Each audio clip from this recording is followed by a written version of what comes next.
This week, the Eurozone crisis entered a new and dangerous phase, leading to corrections on all risk asset markets. It's happened because it seems austerity is being rejected by voters and won't produce economic growth anyway. Political leaders are facing a stark choice to either break up the euro or move towards European federalism, which means a combination of collective responsibility for sovereign debt and bank guarantees. British Prime Minister David Cameron summed the situation up. If the Eurozone wants to continue as it is, then it has got to build a proper firewall. It's got to take steps to secure the weakest members of the Eurozone, or it's going to have to work out it has to go in a different direction. It either has to make up or it is looking at a potential breakup. That is the choice they have to make, and it's a choice they cannot long put off. But this is as much a banking crisis as a political one. Here's a chart of the European Bank Share Index. They're down by 2/3. Well, depositors are a little more discriminating, pulling money out of Greek, Italian and Spanish banks, especially Greek, and putting it into German and French banks. The US dollar is rising again because money is flowing into US bonds.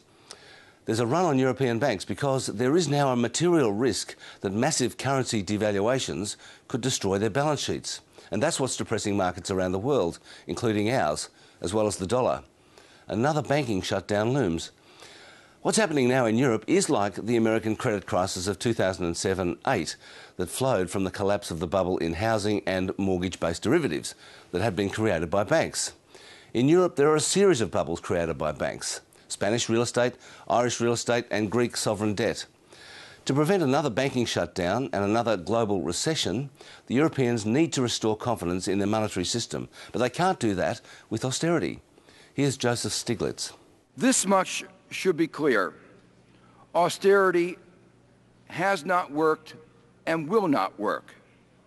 No large economy has ever recovered from an economic slowdown, an economic downturn, let alone one of the magnitude that is facing Europe and America today, through a program of austerity. Well, joining me on the couch this week, Marcus Padley, author of the Marcus Today newsletter and stockbroker at Patterson Securities. Morning. Giselle Roux, Chief Investment Officer at wealth manager JB Weir, and a Director of the Australian Shareholders Association, Stephen Mayne. Welcome to you all. Hi, Alan. Well, Marcus, the old gag, sell in May and go away, worked again.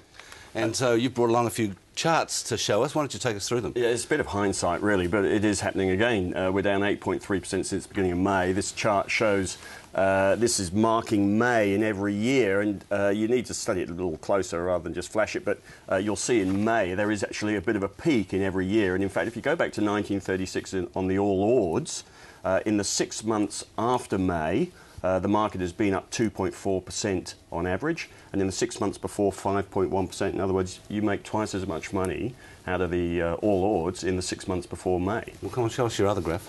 The other chart is an academic study which is over 28 years. A couple of Dutch guys, Bowman and Jacobsen, I'm sure I pronounced them wrong, looked at 36 markets, and these are some of them showing the gold ones are the performance of those markets in the 6 months after May, before May, and the small ones are the ones before May, after May. Well, so you'll see the point. It's supported by academics. It is supported by academics. It's superstitious claptrap, of course, because it comes. The full expression is sell in May and go away and come back on St Leger Day, which was the English summer social season. Started on May Day, you know, May polls and all that, and goes through the cricket season, polo season, ends on St Leger Day. In September, and that was when all the aristocracy came back to the market and started playing. So there was no point sort of being in the stock market whilst nobody else was, whilst you're concentrating on the summer social. Well, Giselle,